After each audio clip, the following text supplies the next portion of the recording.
regresado ya un poco a la normalidad, a las actividades. Sin embargo, no deja de ser tema acerca de lo que el martes pasado, 19 de septiembre, sucedió en nuestro país, en algunos estados de México. Y es muy adecuado hablar ahora acerca de una perspectiva bíblica hacia el terremoto. Una perspectiva bíblica hacia el terremoto.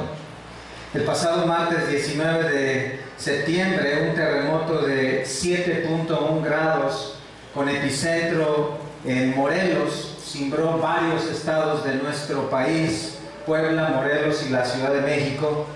Especialistas de la Universidad Nacional Autónoma de México dieron un diagnóstico de lo que ocasionó el terremoto. Fue un doblamiento casi vertical de la placa de Cocos con la placa de Norteamérica. La corteza terrestre está formada por varias placas de roca y hay 15 grandes placas y muchas pequeñas en todo el mundo. El sismo fue ocasionado porque la placa de Cocos, donde está el Océano Pacífico, tuvo un desplazamiento. Esa placa entra y hace una inclinación de 25 grados cuando entra a territorio mexicano y pasa por debajo de la placa de Norteamérica, la placa donde nuestro país se asienta. Ese desplazamiento hizo que la placa de Cocos tuviera una inclinación de hasta 72 grados y una parte de esa placa se rompiera, y esto sucedió precisamente en los límites o entre los límites de Morelos y Puebla.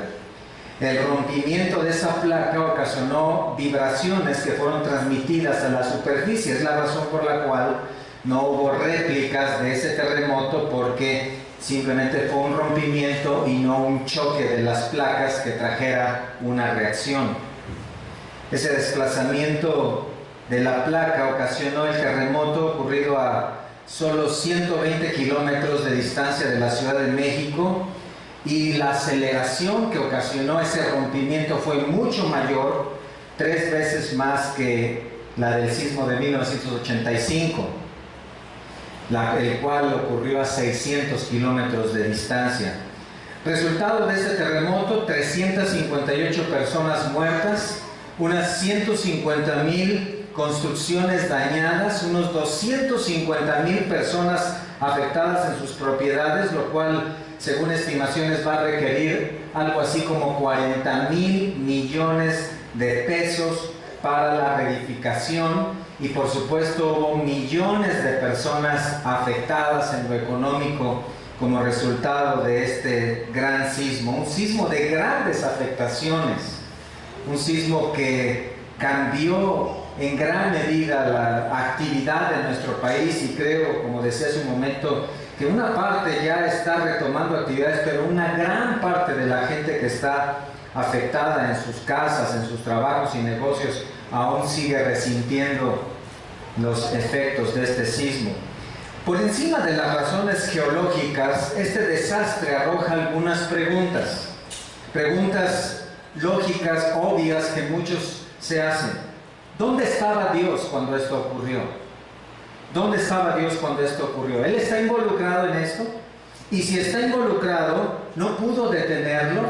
¿No pudo detener este sismo? ¿Por qué no lo hizo? Vamos a ver en este sermón 3 actitudes correctas que debes tener hacia el terremoto. 3 actitudes correctas hacia el terremoto. Es una perspectiva bíblica hacia el terremoto, y vamos a tener estas 3 actitudes. La primera de ellas, vamos a hablar de convicción de la soberanía de Dios. Convicción de la soberanía de Dios. La Biblia habla mucho acerca de los terremotos. Es abundante en casos, en situaciones de terremotos. Incluso cuando comenzamos allá en el Génesis, el primer libro de la Biblia, nos revela que Dios levantó la creación en 6 días. Los mares, la tierra, el sol, la luna, las estrellas, todo lo creado en 6 días de 24 horas. Él levantó toda esa creación. Y como un resumen, en el capítulo 1, versículo 31, Dice que vio Dios todo lo que había hecho y aquí que era bueno en gran manera. Dios creó la tierra, la naturaleza, los seres vivos, todo como algo bueno, y todo aquello exaltó su soberanía. En todo ello se puede notar la autoridad, el poder, la deidad y la soberanía de Dios. Si ustedes saben el Salmo 148, podrán notar que en este precioso salmo se hace una exhortación, un llamado a toda la creación a la alabanza. Y comienza en el versículo 1 hablando de esos elementos que están en las alturas. Y va como descendiendo en las criaturas hasta ir al sol, a la luna, a las estrellas, los cielos, las aguas. Finalmente en el versículo 5 se dice: alaben el nombre de Jehová, porque Él mandó y fueron creados. La Biblia otorga la prerrogativa, la autoridad a Dios de la creación. Él creó todas las cosas. Incluso la creación es una manifestación visible del Dios invisible. La obra de la creación muestra lo invisible de Dios, dice Romanos 1:20, su eterno poder y deidad. Incluso también la Biblia revela que Él controla todas las cosas. Todos los sucesos sobre la tierra, relacionados con la creación, la naturaleza, los efectos, mejor dicho, las leyes de la naturaleza, son establecidas por Dios y funcionan de acuerdo al diseño que Él determinó.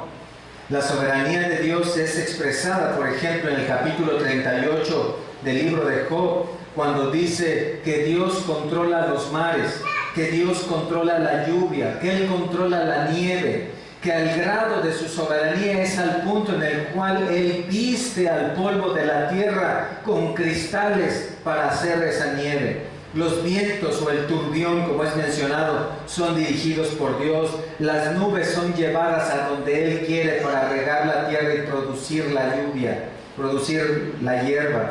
Los relámpagos, toda la creación está en la mano de Dios. Y la soberanía de Dios es la doctrina de que Dios está al control de todas las cosas. Y que aun cuando en algunos momentos algunas criaturas actuaran en contra de su voluntad, sin embargo, Él lo tiene considerado. Dios tiene entonces una autoridad suprema, absoluta, total sobre su creación, no solamente al crearla, sino también al controlarla. ¿Será que Dios está involucrado en estos desastres? ¿Será que Dios tuvo algo que ver con el terremoto de días pasados? La respuesta es sí, sí. En primer lugar, deben saber que Dios soberanamente colocó o dio a la creación la posibilidad de actuar en desastre. Acompáñenme allá a Génesis capítulo 3, en el versículo 17, dentro del contexto de la caída del hombre. Si ustedes recuerdan, Adán y Eva desobedecieron a Dios y esto trajo consecuencias. Y en Génesis 3:17, cuando Dios está hablando de estas consecuencias, Él le dijo a Adán: por cuanto obedeciste a la voz de tu mujer y comiste del árbol que te mandé diciendo, no comerás de él, maldita será la tierra por tu causa. Con dolor comerás de ella todos los días de tu vida. Espinos y cardos te producirá y comerás plantas del campo. Fue a causa del pecado del hombre el que Dios puso en la tierra la posibilidad de actuar en desastre. Noten que en estos dos versículos se abre la posibilidad, no antes dada, de que la tierra trajera una improductividad, resultado de sequías, estaciones desequilibradas, vientos extremos que chocan y producen diferentes temperaturas y traen huracanes y ciclones y tornados. Movimientos terrestres. Esta es la razón por la cual Romanos 8:22 nos dice que la creación gime y está con dolores. Y esta frase revela el hecho de que la creación no está funcionando de acuerdo al diseño original de Dios. Por el pecado del hombre, entonces, en primer lugar, Dios soberanamente modifica el funcionamiento de la tierra, el funcionamiento óptimo. Y esto muestra su soberanía y su autoridad y su potestad sobre ella al cambiarla y darle un potencial de desastre. En segundo lugar, hay un argumento también teológico.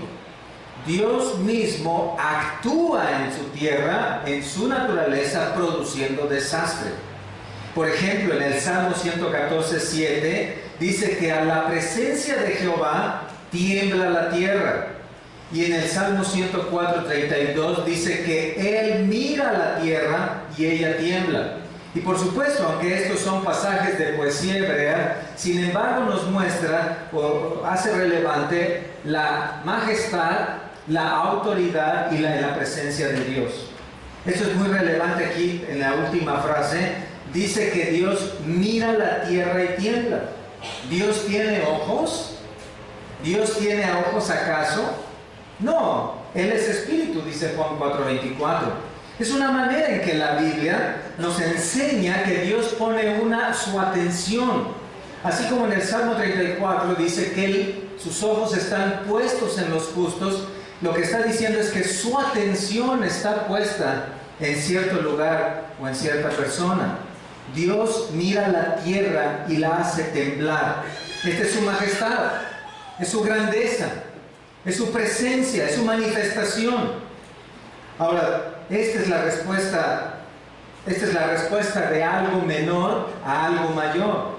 Algunos tal vez ya olvidaron cómo en los tiempos pasados era tan común esto, cuando los pequeños de la casa temblaban de solamente ver la mirada de los grandes, ¿cierto? Y así es precisamente la imagen que nos quiere transmitir los salmos. Dios mira la tierra y la hace temblar. Ahora, la mirada de un rey puede hacer temblar a cualquiera de sus siervos, pero ¿quién puede hacer temblar la tierra? Solo Dios. En el libro de Job, en el capítulo 9, en el versículo 6, nuevamente se levanta en alto una frase que exalta esta soberanía de Dios, cuando dice: Él remueve la tierra de su lugar y hace temblar sus columnas. En ese mismo libro, cuando Dios confronta a Job con la realidad de su majestad, Él le dice: ¿dónde estabas tú cuando las columnas de la tierra fueron fundadas? Hablando de lo que sostiene la tierra, de los cimientos de la tierra. Entonces, Dios, ya todos estos pasajes llaman nuestra atención a la soberanía de Dios. Y así fue lo que sucedió en el libro de Éxodo. Acompáñenme por favor a Éxodo 19. Porque allá en ese capítulo, recuerden, en el contexto del pueblo de Israel yendo hacia la tierra prometida, Éxodo 19, versículo 16, vean lo que dice ahí. Aconteció que al tercer día, cuando vino la mañana, vinieron truenos y relámpagos, y espesa nube sobre el monte, y sonido de bocina muy fuerte, y se estremeció todo el pueblo que estaba en el campamento. Y Moisés sacó del campamento al pueblo para recibir a Dios, y se detuvieron al pie del monte. Todo el monte Sinaí humeaba, porque Jehová había descendido sobre él en fuego, y el humo subía como el humo de un horno, y todo el monte se estremecía en gran manera. Ahí está un terremoto producido por Dios. Ahí está Dios mismo presentándose, mostrando su presencia en la cumbre de la montaña. Noten cómo ahí Dios puso su vista en el monte Sinaí. De hecho, su gloria descendió a la cima en un fuego, como en la zarza ardiendo, ¿lo notan? Y todo el monte estaba temblando. Ahí fue en donde Dios les dio las tablas de la ley, capítulo 20. Ustedes podrán ver ahí el conocido decálogo. El pueblo ahí entendió quién era Dios. El pueblo se dio cuenta de que quien estaba en la cima de la montaña era Dios soberano. La manifestación externa entonces fue el preparativo para el llamado al pueblo. Este es el Dios soberano entonces levantando la voz. Podríamos decir en este aspecto que un terremoto no significa la ausencia de Dios como algunos llegan a pensar cuando se preguntan ¿dónde estaba Dios cuando nuestra tierra tembló o cuando nuestras casas fueron derribadas? No, un terremoto es la presencia manifiesta del poder de Dios. Dios está muy presente en un terremoto y en todo desastre. En otras palabras, podríamos decir que a través del terremoto Dios levanta la voz para decir que Él es soberano, porque la tierra nunca se mueve casualmente. Dios la mueve soberanamente. No hay entonces una madre naturaleza a la cual se haya hecho enojar, como algunos dicen. Hay un Padre soberano disponiendo todos estos eventos, simbrando la tierra, trayendo el terremoto. Entonces, la primera respuesta que debemos tener es una convicción de la soberanía de Dios, una certeza de que Dios está presente en el terremoto. Dios lo dispuso, Dios determinó que así sucediera, Dios colocó ese movimiento en ese lugar, en ese poblado, en esa colonia, en esa casa. Dios determinó que la tierra se moviera de esa manera y que nosotros sintiéramos un terremoto de 7.1 grados que devastara todo lo que ahora estamos viendo. El Dios de los cielos, podríamos decir en este aspecto, ha simbrado su tierra con su presencia. Y la primera manera de responder a ello es con una convicción y diciendo amén. Y esta es la primera necesidad del hombre, una conciencia activa de la presencia de Dios. Ustedes pueden notarlo, nuestra sociedad tiene esta necesidad, y es que nuestra sociedad ha sacado a Dios de este evento, ¿cierto? El gobierno ha sacado a Dios de este evento, se ha ocupado en planes de emergencia, se ha ocupado en centros de acopio, se ha ocupado en planes de ayuda, planes de reedificación, en algunos proyectos de cómo apoyar a la gente, y en todo ello hay beneficio para las personas. Sin embargo, no escuchas que en algún momento alguno de nuestros gobernantes pueda levantar la voz y diga: Dios ha traído esto a nuestra vida. Y esta es la evidencia clara de cómo el gobierno, nuestros gobernantes han sacado a Dios, y esto muestra su necesidad.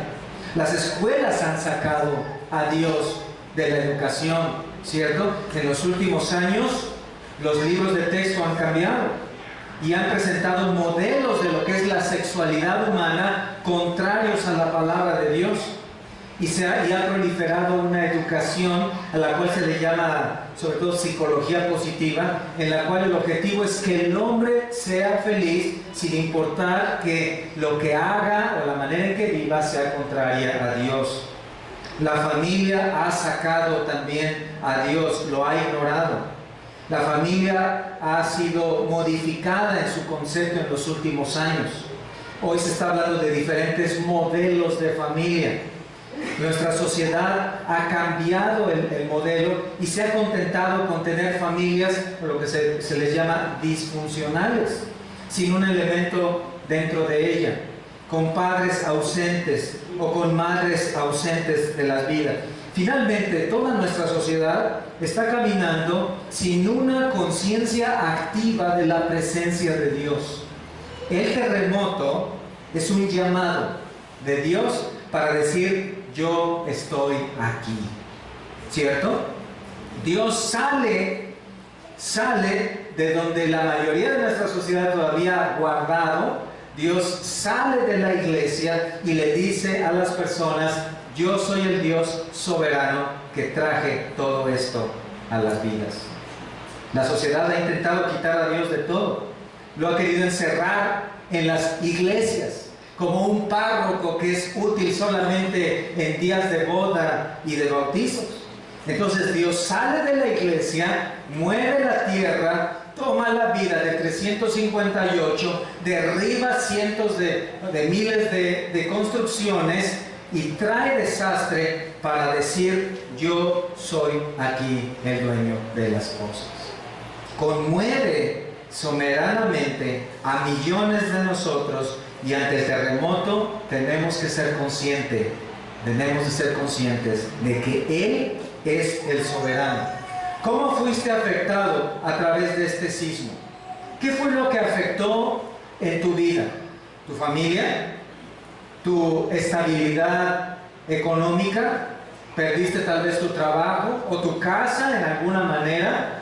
¿O tal vez solo la estabilidad emocional? ¿Qué fue lo que afectó? ¿O tal vez fuiste de las personas que lamentablemente perdió un familiar? ¿Cómo afectó este terremoto? El mensaje de Dios para ti y para mí a través de este terremoto es este: Él es soberano.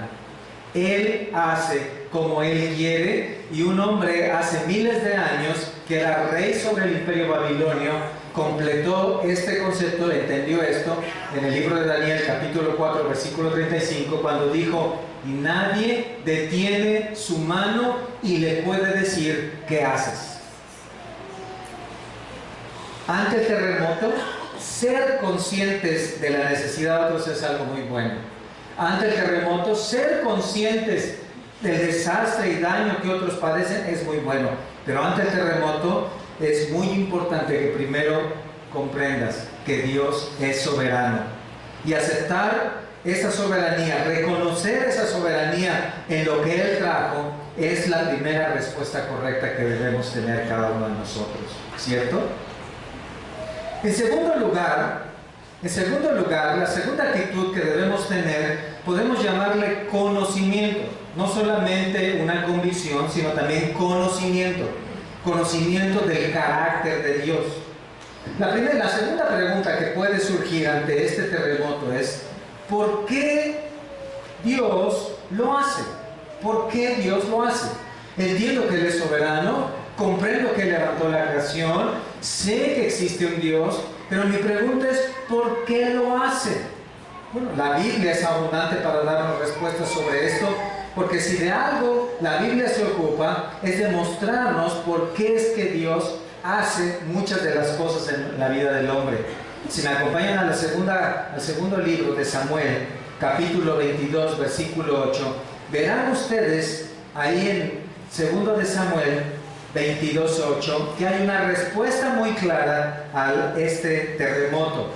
Dice ahí: la tierra fue conmovida y tembló, y se conmovieron los cimientos de los cielos, se estremecieron. ¿Por qué? Porque se indignó Él. 2 de Samuel 22:8. Se indignó Él. También la Biblia nos dice que hay una indignación de parte de Dios. La Biblia habla mucho sobre terremotos y este es uno de los casos. Y aquí el terremoto, sabemos que en su esencia produce temor. Estoy seguro que la mayoría de nosotros, si no es que todos, en el momento de este terremoto en particular, tuvimos temor. Y esto trajo tal vez en algunos casos hasta miedo y tal vez hasta desesperación. Y tal vez a través de esto te diste cuenta de la fragilidad de tu vida. Y te diste cuenta de la superficialidad o la temporalidad de las cosas materiales. Pero todo esto es secundario, porque todo esto tiene un mensaje de Dios. Lo acabamos de leer. Es un mensaje de indignación. Noten que el contexto ahí en el versículo 8 es de un terremoto. Ahora, esta palabra indignación significa encenderse o arder en ira. Y deben saber que esta palabra es muy interesante porque habla de la indignación, del enojo o de la ira que se siente hacia un adversario, hacia un enemigo. Es utilizada muchas veces, cientos de veces, para hablar de la ira frente al enemigo. ¿De qué está hablando aquí? ¿Es la ira de Dios? ¿Será que el terremoto entonces es a causa de la ira de Dios contra el diablo y sus demonios? ¿Será que, como algunos en estas semanas dijeron, este terremoto fue ocasionado por el diablo en medio a causa de la batalla espiritual que hay con los ángeles del cielo? ¿Un terremoto a causa de la ira de Dios contra el diablo, contra sus demonios o contra los políticos? No, es contra el hombre. Es contra el hombre. En el Salmo 7, versículos 11 al 14, si me acompañan en sus Biblias, Salmo 7, 11 al 14, Dios da una explicación acerca de su carácter y cómo es que Él tiene preparado un juicio para con el hombre. Noten en el Salmo 7, versículo 11, Dios es juez justo y Dios está airado contra el impío todos los días. Si no se arrepiente, Él afilará su espada. Armado tiene ya su arco y lo ha preparado. Asimismo ha preparado armas de muerte y ha labrado saetas ardientes. He aquí, el impío concibió maldad, se preñó de iniquidad y dio a luz engaño. ¿Cuál es la razón por la cual Dios está airado contra el impío? Lo dice el versículo 14. El impío concibió maldad. Y esta palabra impío, que es conocida en el contexto bíblico, es muy importante porque quiero explicárselas, que tiene tres aplicaciones en toda la Biblia. En primer lugar, habla de una persona no piadosa, malvada. En segundo lugar, habla de una persona que tiene un comportamiento dañino hacia el prójimo. Particularmente una persona impía es una persona que hace daño al prójimo. Si ustedes me acompañan a Génesis 6, capítulo 6, versículo 11, recordarán que en el contexto del diluvio, Dios había advertido acerca de este desastre sobre la tierra. Y en el capítulo 6 llamó a un hombre, a Noé, para que construyera un arca para salvar, como sabemos, a 8 personas. Sin embargo, ¿qué fue lo que movió a Dios a traer este desastre? En el versículo 11 lo dice: y se corrompió la tierra delante de Dios y estaba la tierra llena de violencia. Y noten en el versículo 12: y miró Dios la tierra, y he aquí que estaba corrompida, porque toda carne había corrompido su camino sobre la tierra. ¿No notan? Nuevamente aquí entonces se puede ver que Dios está indignado a causa de la maldad del hombre. Es una persona impía, es una persona que tiene un comportamiento dañino hacia el prójimo. Y Dios entonces abrió las fuentes de las aguas que estaban en la tierra. Dios abrió los cielos y eso debió simbrar la tierra. Y entonces todo el agua salió de ahí, inundó y cayó el diluvio. El pecado entonces llama la atención de Dios. Es como una olla hirviendo sobre la estufa que se derrama y llama la atención de los que están en la casa. Y no es extraño. Miren, según la Secretaría Nacional de Seguridad Pública, en los últimos 20 años, las estadísticas de violencia han incrementado, al grado que el mes más violento en los últimos 20 años fue junio de 2017 en nuestro país. Junio de 2017 fue cifra récord de homicidios, 2.234. 12.155 casos en todo lo que va del año de homicidios, comparado con los 9.300 que sucedieron en el mismo periodo del 2016, es decir, un incremento de más o menos de 30%. 30%, nuestra sociedad mexicana se ha vuelto 30% más violenta. ¿Qué les parece? Lo mismo en secuestros, lo mismo en robo de autos, cifras récord. Esto llamó la atención de Dios. Y entonces Dios cimbró su tierra. En tercer lugar, la palabra impío se refiere, como en 266 ocasiones en la Biblia, a una persona que hace lo contrario a Dios. Una persona que ignora a Dios y a su palabra. Al venir este terremoto, al ver las imágenes y observar todo lo que sucedió ahí, la primera idea de muchos es pensar: ¿cómo es posible que esos pequeños, que esa gente inocente que no tiene nada que ver con el gobierno y que además hasta votó por él, esa gente esté sufriendo de esa manera. ¿Cómo es posible que haya pasado tal desastre? Y los corazones se quebrantan y las lágrimas salen de simplemente ver cómo las personas hoy están sufriendo. Basta darse una vuelta por la zona en la que hemos estado visitando junto con la iglesia para darnos cuenta de cómo las personas han perdido todo. Han perdido todo. Y cuando tú te acercas con las personas y les comentas acerca de Dios, parece que hay una respuesta afirmativa en ellos. Hay un brillo en sus ojos, ¿cierto? Cuando tú dices Dios y ellos dicen sí. Y comentaban algunos hermanos testimonios donde decían que se había acabado ya la comida para dar a las personas que se estaban ayudando, y llegó otro grupo de personas y preguntó acerca de esta actividad, y los hermanos dijeron, ya no tenemos comida, ya entregamos todo. Y estas personas dijeron, no importa, queremos escuchar lo que les dijeron a ellos. Entonces esos son los momentos en donde tú dices, ¿cómo es que suceden estas calamidades y estos desastres y esta pobre gente inocente está sufriendo tan grande calamidad? Y lo que sucede en algunas ocasiones, hermanos, es que dejamos de ver las cosas desde la perspectiva de Dios. Porque la palabra impío que vimos ahí en el Salmo 7 se refiere a una persona, no solamente que sea una persona malvada, una persona de grandes pecados, homicida, ladrón, se refiere a toda persona que ignora a Dios y su palabra. Vean conmigo por favor en el libro de Isaías, capítulo 55. El profeta habla a una sociedad que en apariencia estaba caminando con Dios, pero que en su interior, en su corazón, en realidad no estaba haciéndolo. Isaías 55, versículo 6. Buscar a Jehová mientras puede ser hallado. Llamadle en tanto que está cercano.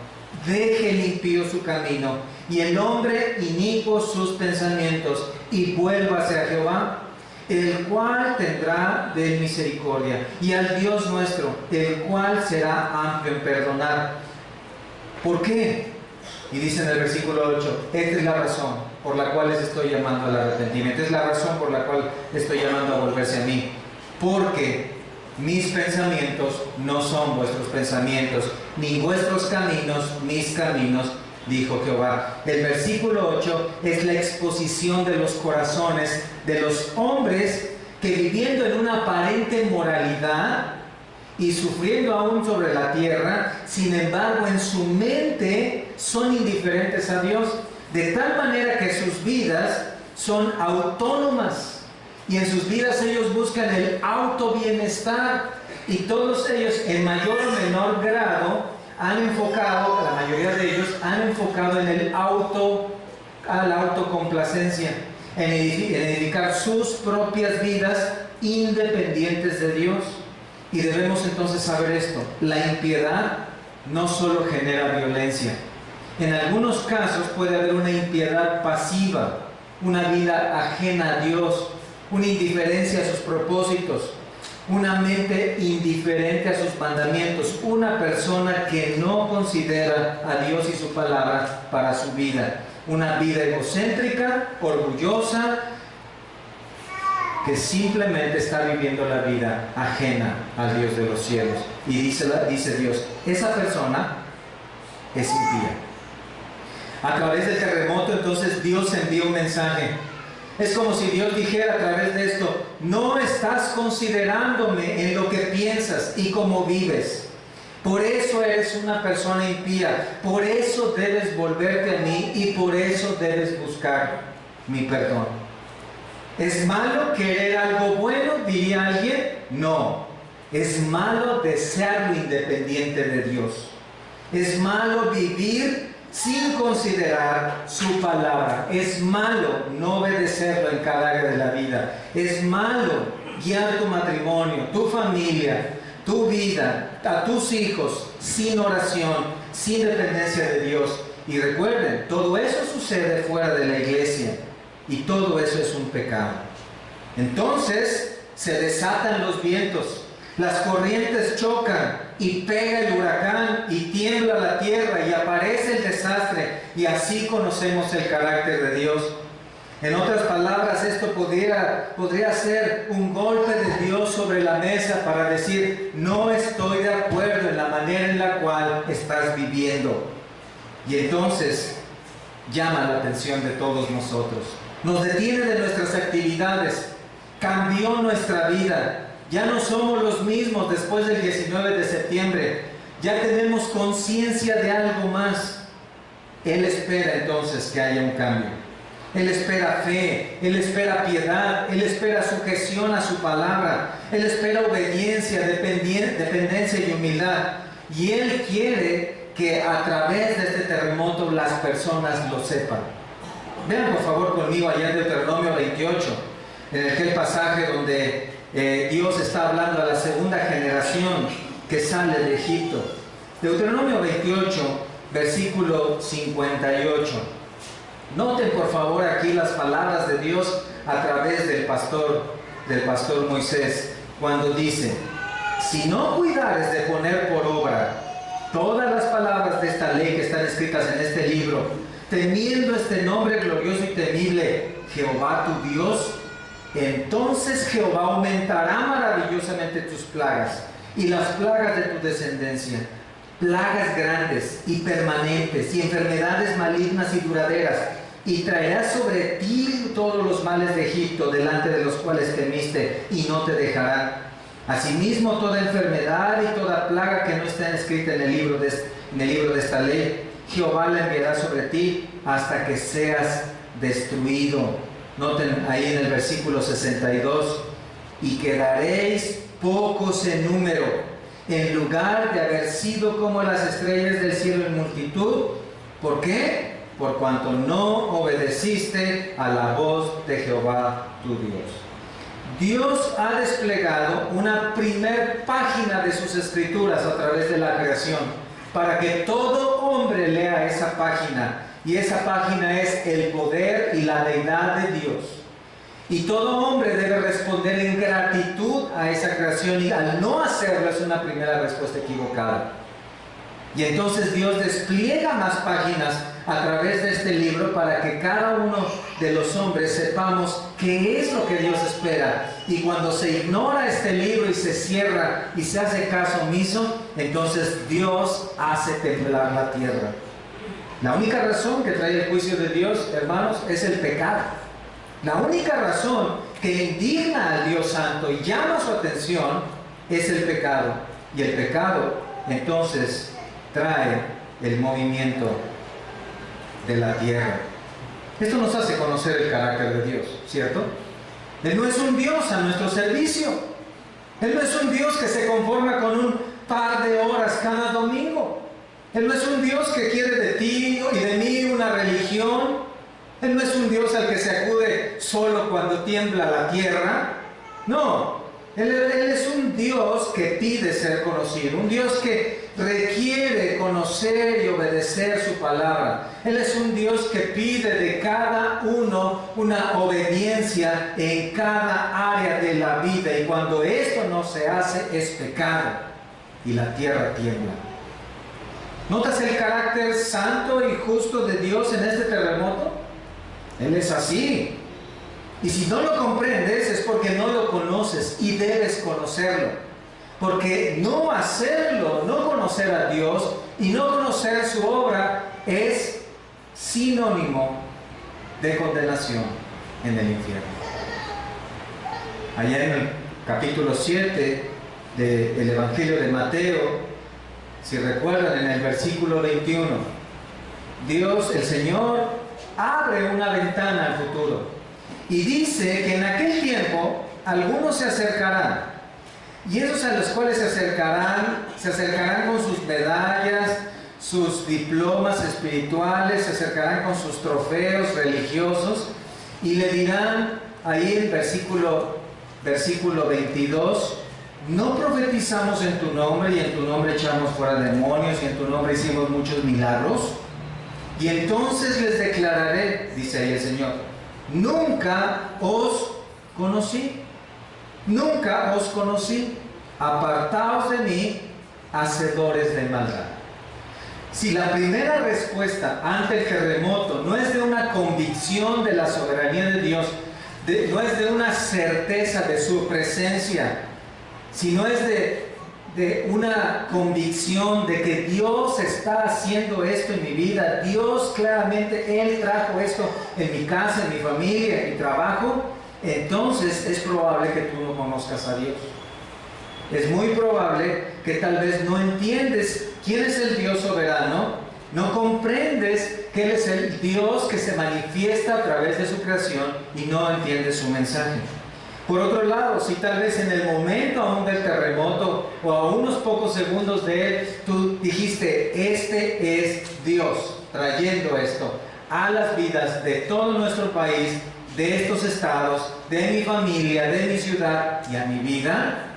Si tú en ese momento mostraste una confianza, una paz, mis familiares, tal vez no puedo comunicarme con ellos, pero están en manos de Dios. Mi familia tal vez no puedo saber cómo están, pero Dios sabe y puede cuidar mejor que ellos. ¿Cómo estará mi casa? No lo sé, pero si algo sucediera, Dios va a proveer para ello, y si es necesario, Dios proveerá otra casa. Si tienes esa certeza, creo que es porque tú conoces a Dios. Y entonces el corazón del cristiano puede permanecer ¿cómo? En paz, ¿cierto? Y basta al cristiano orar, ¿sí? Tal vez corriendo ya y orando, ¿verdad? Corriendo y orando, para que ya cuando estás a resguardo, ya tu corazón está en paz. ¿Por qué? Porque ahí no va a caer nada. No, porque la paz de Dios que sobrepasa todo entendimiento guarda tu corazón, guarda tu corazón. En ese terremoto, muchas de las personas se dieron cuenta que estar a 20 metros del edificio que fue fracturado no era suficiente. No sé si ustedes notaron esto, pero estar a 20 metros, 30 metros no fue suficiente para varios. Sin embargo, sabemos que ahí está Dios. Muchos acuden a Dios en este momento porque llegan a pensar que Dios es como un tipo de mago que va a hacer aparecer las cosas. Él aparece comida, Él aparece agua, Él aparece ropa, Él aparece una casa. Otras se acercan a Dios pensando que es un tipo de bombero. Sucedió este problema, perdí mi trabajo, Dios lo va a resolver. Sucedió esta situación en mi casa, esta fractura, Dios la va a resanar. Sucedió esta situación en mi negocio, Dios me va a dar otro. No, ese no es el Dios de la Biblia. El Dios de la Biblia es el Dios verdadero, soberano, que quiere ser conocido, y que en segundo lugar, la respuesta que debemos tener ante la presencia y manifestación de Dios es de humildad. Es en este momento cuando levantamos nuestras voces, nuestros corazones, y decimos como aquel gran hombre en Job capítulo 1, Jehová dio y Jehová quitó. Sea el nombre de Jehová, ¿qué? Bendito. Y ahí es donde todos podemos decir que amén.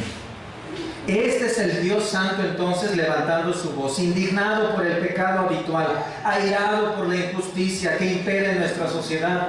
Allá en Job 15:16 dice, el hombre abominable y vil. Y escuchen la perspectiva de Dios acerca del hombre en su condición natural. El hombre abominable y vil, que bebe la iniquidad como agua. Así nos ve Dios. ¿Y por qué nos ve así? Porque así somos. Esto define bien nuestra sociedad. Por todos lados hay maldad, injusticia, violencia, inmoralidad, robos, fraudes. Todo eso es una afrenta contra Dios. Y Dios en su misericordia había sido paciente en este aspecto hasta el 19 de septiembre a la 1:14, cuando Él hizo temblar la tierra, para decir, no está bien lo que están haciendo. Y quiero decirles que esto es el inicio. Realmente esto es el inicio. Esto es el inicio, porque esto podríamos decirlo en términos de una mujer embarazada. Estos son los primeros meses de embarazo, ¿no? Mi esposa ha tenido 3 hijos y en los 3 embarazos, ustedes lo saben, quienes están casados, tienen hijos, han pasado por eso. Hay diferentes etapas. Pero si la embarazada comienza a decir, ya no aguanto más, a las 3 semanas o a los 2 meses, ¿qué es lo que la primera que le vas a decir? Y lo que falta, ¿cierto? En términos espirituales, en Mateo 24, vean conmigo, Mateo 24, versículos 7 al 14, Mateo 24, 7 al 14, el Señor dio un detalle general, algo general, una explicación general, mejor dicho, de lo que será en los postreros tiempos, lo que serían las manifestaciones. Y vean que en el versículo 7 dice, se levantará nación contra nación y reino contra el reino, y habrá pestes y hambres y terremotos en diferentes lugares. Y todo esto será ¿qué?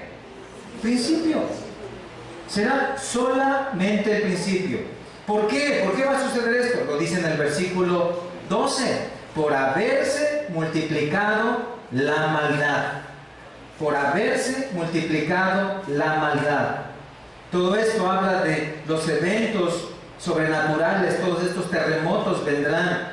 Los temblores nos recuerdan que estamos en los últimos tiempos, que los tiempos son cortos, que los días son malos y que tenemos que apurar el paso. Los terremotos nos recuerdan que Jesucristo vendrá por segunda vez, que vendrá a juzgar a los vivos y a los muertos, y que cada uno de nosotros hemos recibido talentos con los cuales tenemos que poner a trabajar porque el tiempo del plazo vence. Él, recuerde, no juzga, no es aquel que juzga como un maestro que saca un promedio. Él tampoco es un contador que suma las deudas con los deudores con los acreedores y saca un resultado. No, Él vendrá para juzgar a los vivos y a los muertos respecto a su fe. ¿En quién? En Jesucristo. Algunos en las últimas semanas decían en las entrevistas, esto es el fin del mundo, pensé que ya el mundo se iba a acabar, pero miren, no va a ser tan fácil, no va a ser tan fácil. Sé que han sido días muy complicados para muchos. La mayoría de nosotros en mayor o menor medida hemos sido afectados. Sin embargo, no será tan fácil. Vean rápidamente conmigo allá en Apocalipsis capítulo 6 versículo 12, solamente un poco de lo que vendrá en aquellos tiempos cuando Dios desate su ira a causa del pecado. Capítulo 6 versículo 12, miré cuando abrió el 6º sello, y aquí hubo un gran terremoto, y el sol se puso negro como tela de silicio, y la luna se volvió toda como sangre. ¿Sucedió eso ahora? No. Vendrá un gran terremoto. Capítulo 8, versículo 5.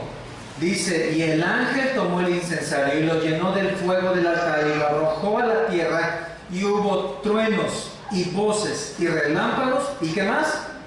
Y un terremoto. Todavía no habrá reedificación del capítulo 6 cuando ya vendrá el del capítulo 8. Y lo que quedaba medio en pie del capítulo 6 será derribado por el capítulo 8. Pero eso no es todo. Vean en el versículo 11. Y el nombre de la estrella es ajenjo. Y la tercera parte de las aguas se convirtió en ajenjo, y muchos hombres murieron a causa de esas aguas porque se hicieron amargas. Entonces, ¿qué va a suceder? Hoy parece que sobra agua por todos lados. Llegamos al centro de acopio con nuestros paquetes de agua y dicen, ya no necesitamos agua, por favor. Pero en ese momento no habrá agua. Capítulo 11, versículo 13, en aquella hora hubo un gran terremoto, y la 10ª parte de la ciudad se derrumbó. La 10ª parte de la ciudad se derrumbó, y por el terremoto murieron en número de 7,000 hombres.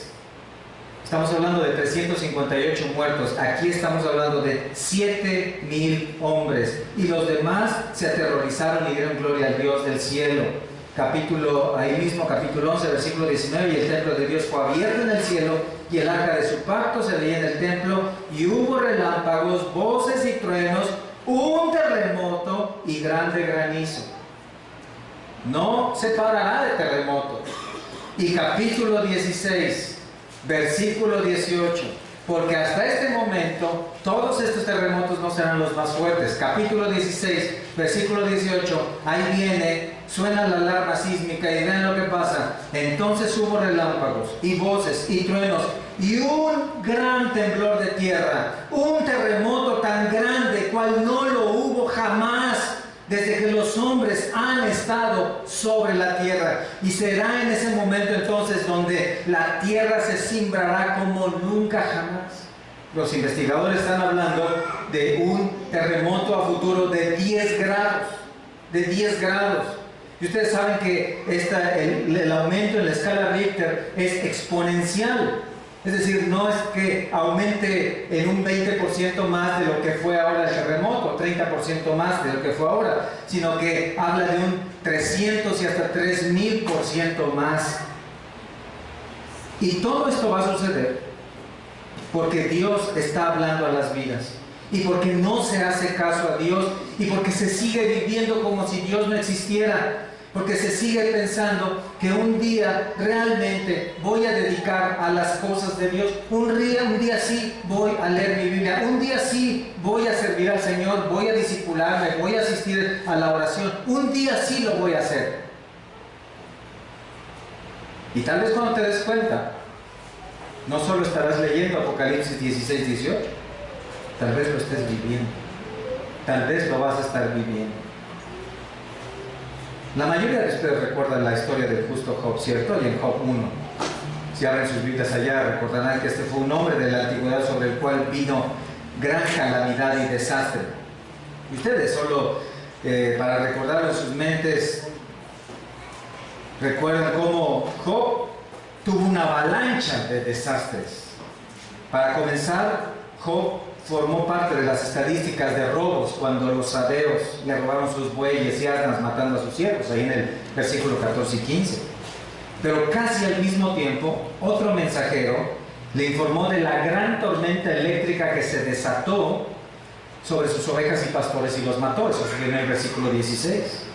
Y la calamidad continuó cuando los caldeos se organizaron y arremetieron contra sus camellos, los robaron y mataron a sus criados, versículo 17. Pero ninguna debió ser una calamidad tan grande como la que tenemos en el versículo 18 y 19. En el versículo 18 y 19, cuando dice: entre tanto que éste hablaba, vino otro que dijo: tus hijos y tus hijas estaban comiendo y bebiendo vino en casa de su hermano el primogénito, y un gran viento vino del lado del desierto y azotó las 4 esquinas de la casa, la cual cayó sobre los jóvenes y murieron, y solamente escapé yo para darte la noticia. Esta fue la prueba de las pruebas. Este es el momento en que el corazón de Job se constriñe al punto de caer rendido, de poner ceniza sobre su cabeza. Este fue el momento en el cual Job perdió todo. Cimbró su casa, cayó su casa, perdió a sus hijos. Ahora, ¿qué hizo Job? ¿Qué hizo Job? ¿Hizo una brigada de rescate para ver si había sobrevivientes? Probablemente sí. Como padre, creo que todos nosotros correríamos para ver quién puede estar debajo de los escombros. La acción altruista tan grande que hemos visto en nuestro país en estos días. ¿Debió buscar las causas naturales que provocaron ese tornado? Porque aquí fue un tornado lo que derribó la casa. Sí, seguramente. Pero Dios ha querido mostrarnos lo importante de Él, porque aunque no habla de todo aquello que tú y yo haríamos en un momento así, sí nos da su respuesta interna hacia el desastre. Mira lo que dice en el versículo 21, ya lo mencionamos: desnudo salí del vientre de mi madre y desnudo volveré allá. Jehová dio, Jehová quitó, sea el nombre de Jehová bendito. Dice, en todo esto no pecó Job. Pero pongan mucha atención al versículo 22. Ni atribuyó a Dios, ¿qué? Despropósito alguno. En medio del desastre, Job tuvo 3 convicciones. Número 1, sabía que era Dios quien le había quitado todo. Número 2, adoró a Dios en medio de la gran aflicción. Y número 3, vean, sabía que Dios tenía un propósito en todo ese desastre. Y esto nos lleva a la tercera actitud correcta. Convicción, conocimiento, conversión. Conversión. Según las estadísticas, ocurren alrededor de 14.300 temblores en el mundo cada año. 14.300 temblores. El 80% de esos son de magnitud menor a 5 grados y unos 1.600 terremotos son de una magnitud superior a 6 grados. Es decir, comenzamos ya a sentirlos. En México, tal vez identificamos este terremoto del 7 de septiembre y el del 19 de septiembre, pero deben saber que en los últimos 12 años ha habido 16.500 terremotos mayores a 3.5 grados. Que no los sentimos, ese es otro asunto. Andamos tan ocupados y corriendo de aquí para allá que no sentimos mucho de ese movimiento. Pero, ¿qué estamos diciendo con esto? Dios está activo. Dios ha estado activo, mostrando al hombre su poder, pero el hombre es tan indiferente, se conforma con poner planes de emergencia, medidas de seguridad, acciones preventivas, escaleras del otro lado del edificio, simplemente implementa refugios. Sin embargo, no apunta al centro del propósito. ¿Quiénes, por ejemplo, de ustedes recuerdan un gran terremoto? Y aquí sí les voy a pedir que levanten la mano. Un gran terremoto de 7.8 grados de 1957 que derribó la estatua del ángel. Hay varios. ¿Quiénes de ustedes recuerdan un gran terremoto de 8.1 grados de 1985 que mató alrededor de 10,000 personas? ¿Notan? Ahora, ¿quiénes de ustedes no levantaron la mano? La tercera generación, ¿cierto? ¿Notaron? Dios ha dado a cada generación de las 3 principales que estamos aquí un terremoto. ¿Notan el propósito de Dios? Ahora ustedes, la nueva generación, los últimos que levantaron la mano, recordarán este gran terremoto de 8.1 grados que devastó a 3 estados de nuestro país. ¿Notan el propósito de Dios? Él quiere que cada generación experimente un terremoto. ¿Por qué? Conversión. Conversión. La tierra tiembla para simbrar el corazón de los hombres y convertirlos a Él. Aunque el temblor tiene un efecto en las cosas materiales, y es lo que nos llama la atención, cuando las casas se caen y cuando todo se mueve a nuestro alrededor, cuando los puentes se derrumban y todo se desgaja, todo se viene abajo, el punto de enfoque de Dios es mucho más profundo. Son nuestros corazones. Él está viendo el corazón. ¿Recuerdan 1 Samuel 16:7? Él pesa los corazones, Proverbios 21, Dios. Entonces, el que Él mueva las estructuras no es lo principal. Nosotros, en el momento del terremoto, tal vez ustedes como yo, inmediatamente vimos cómo se movía todo, y cuando vimos que esto ya iba para largo y cuando vimos que esto se iba a caer, entonces salimos corriendo. Pero Dios en ese momento no estaba viendo ni la Ciudad de México, ni estaba viendo Morelos, ni Puebla. Él estaba viendo algo mucho más profundo. ¿Qué? El corazón de los hombres. Él no solo quiere conmover las estructuras, no solo quiere sembrar la tierra, sino los corazones. Vean conmigo allá en el libro de Hechos, en el capítulo 16, Hechos 16, en el contexto de la predicación del apóstol Pablo y de Silas. Ellos estaban presos a causa de predicar el Evangelio. Y en Hechos 16, versículos 25 y 26, ellos están ahí en la cárcel. Dice que oraban Pablo y Silas, cantaban himnos a Dios y los presos los oían.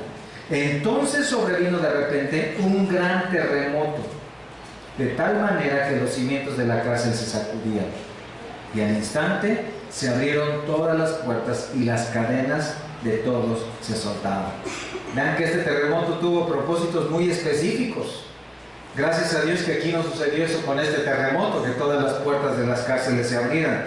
Pero en este caso había un propósito muy importante. Noten que ahí hay una cantata evangelística, ¿lo notaron? Hay alabanza a Dios en medio de la prueba. Hay gozo en los corazones de Pablo y de Silas, y todos ahí están escuchando. Pero Dios trajo este gran terremoto no solo para liberarlos a ellos. El propósito específico no fue que las paredes se cimbraran, no fue que las puertas se abrieran. No, hubo algo más. En el versículo 27, despertando el carcelero, viendo abiertas las puertas de la cárcel, sacó la espada y se iba a matar, pensando que los presos habían huido. Mas Pablo clamó a gran voz diciendo: no te hagas ningún mal, pues todos estamos aquí. Él entonces, pidiendo luz, se precipitó adentro y temblando se postró a los pies de Pablo y de Silas, y sacándolos les dijo: señores, ¿qué debo hacer para ser salvo? Esta es la respuesta más maravillosa que puede haber de una persona como resultado de este temblor. ¿Por qué hizo esta pregunta? Recuerden, noten, él estaba dormido.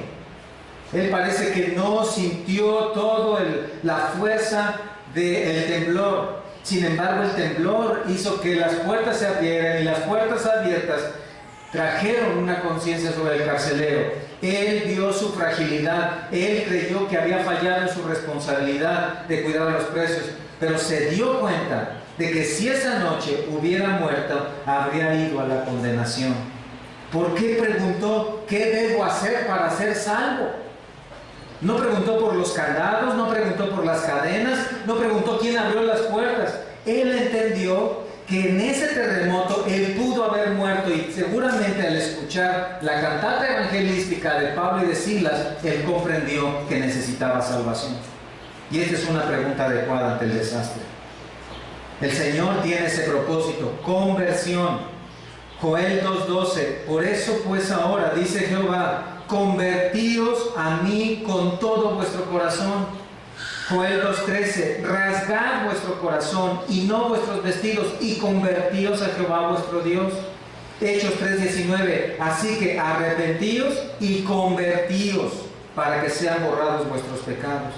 La conversión es la respuesta correcta hacia Dios. Dios espera conversión. Dios espera conversión. Él espera que en nuestra ciudad, en nuestro país, haya conversión, y es por lo cual estamos orando, ¿cierto? Ahora, se pueden pensar: bueno, lo que sucede es que se murieron los malos y nos quedamos los buenos. Debo decirte que no es así. Del martes 19 para acá ha habido todavía robos, violencia, aún se han robado los alimentos, ha habido muchos problemas por esto. No es el pensamiento adecuado. En otras palabras, Dios me bendijo y no me pasó nada porque yo soy una persona buena que camina con Dios. En realidad no es así. Ya el apóstol Pablo ha dicho con toda claridad de parte de Dios: no hay ninguno bueno. Y en Lucas 13, si ustedes me acompañan ahí en sus Biblias, esto es muy importante para que tengamos nosotros una perspectiva correcta de qué es lo que debemos hacer. En Lucas 13 dice que en ese tiempo estaban allí algunos que contaban acerca de los galileos, cuya sangre Pilato había mezclado con los sacrificios de ellos. Respondiendo les dijo: ¿pensáis que estos galileos, porque padecieron tales cosas, eran más pecadores que todos los galileos? Os digo, no.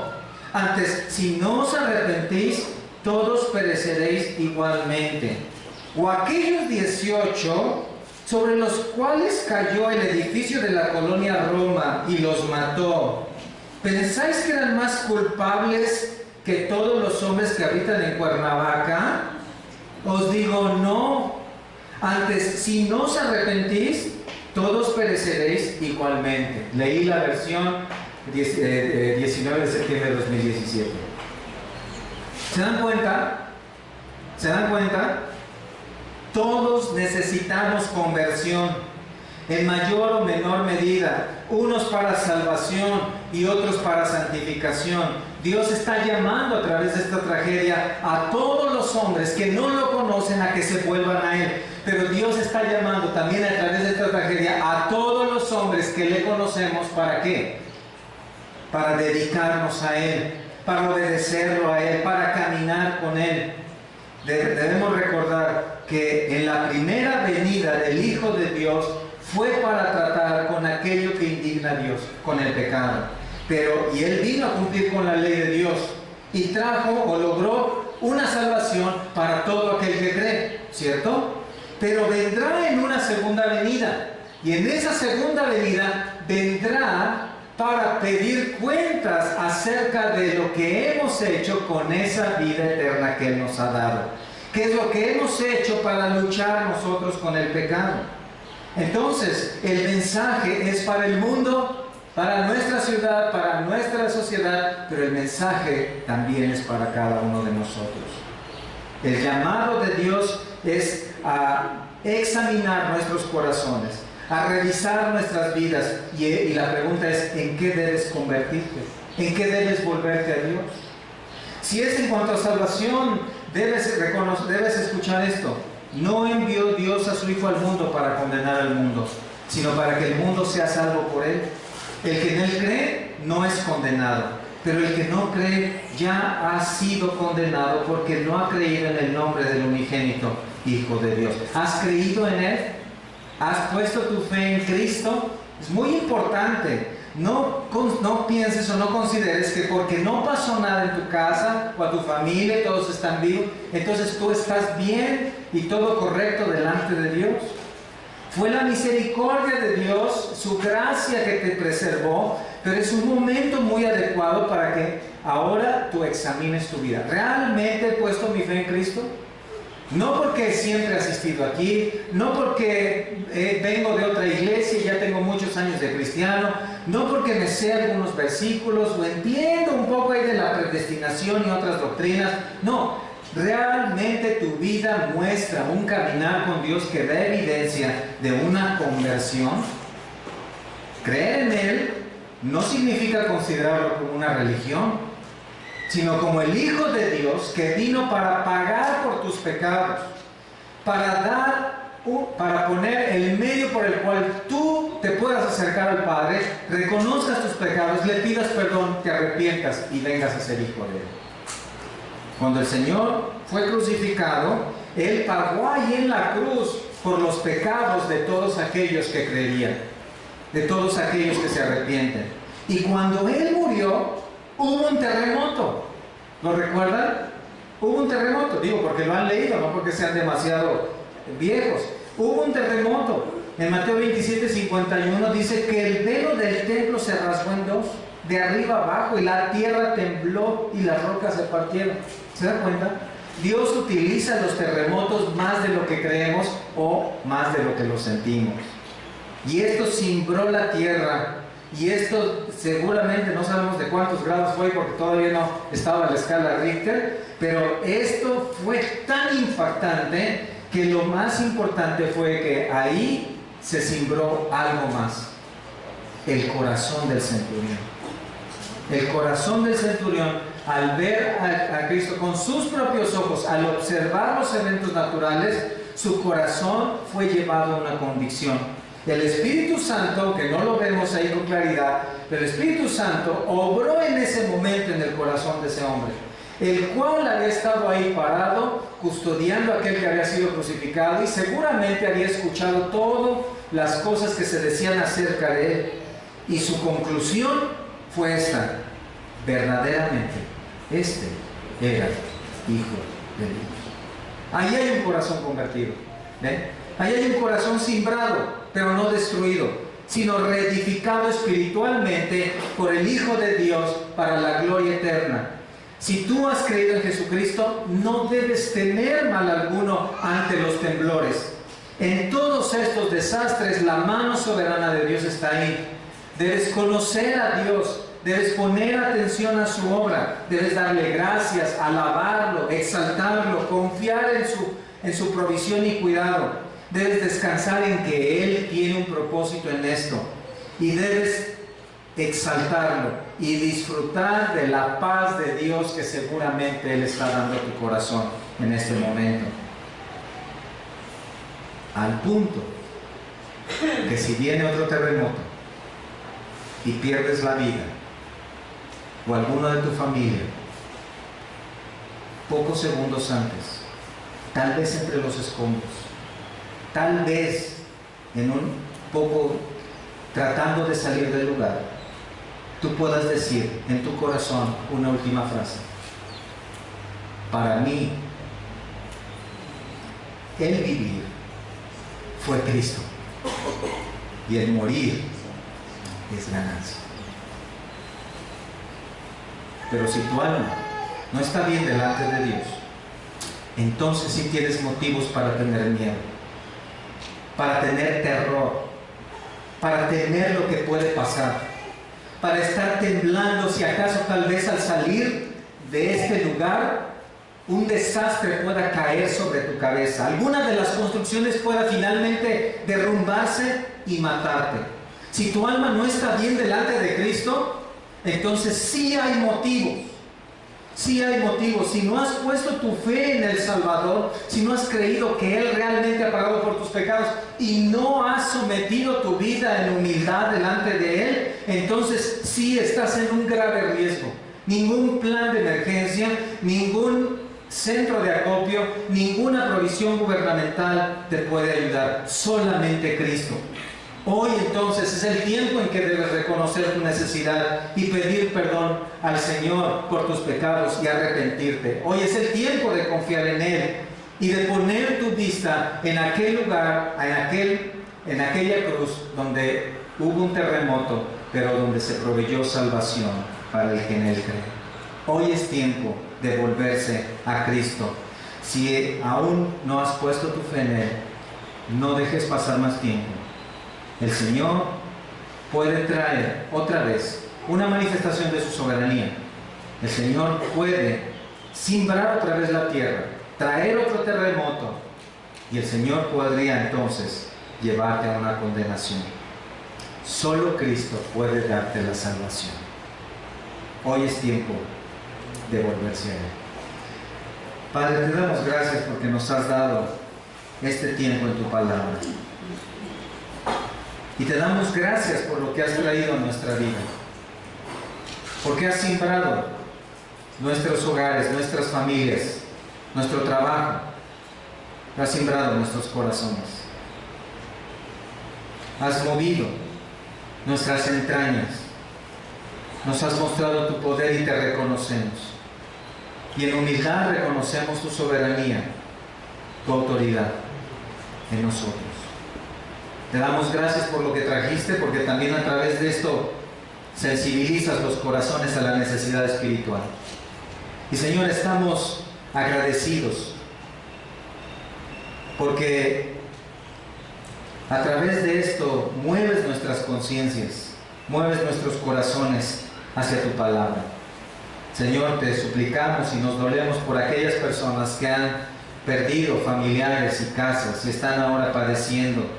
Y te rogamos, Señor, que en tu grande misericordia proveas y lleves hasta ellos lo que necesitan para su bienestar. Pero que sea también todo esto con el propósito de transformar sus corazones, de convertirlos a ti. Señor, ten misericordia de todos aquellos que están ahora padeciendo. Y te pedimos que utilices a tu iglesia, aquellos que te conocemos, para que podamos llevar ese mensaje de consuelo, ese mensaje de arrepentimiento, ese mensaje de amor y ese mensaje de confrontación. Danos tu gracia, Señor, para que tu evangelio sea predicado. Y si hay alguien aquí que no ha puesto su fe en ti, si hay alguien aquí que tiene temor y miedo porque no te tiene como su Salvador, te pedimos, Señor, que tengas misericordia también. Y a cada uno de nosotros que descansamos en tu soberanía y que sabemos que estás presente, muy presente aquí en estos desastres, te damos gracias por tu paz. Te alabamos, Señor, porque has descansado nuestros corazones en tu palabra, y te pedimos, Señor, que sigas obrando en nuestro país y en nuestra sociedad para que tu palabra siga siendo predicada y los corazones convertidos.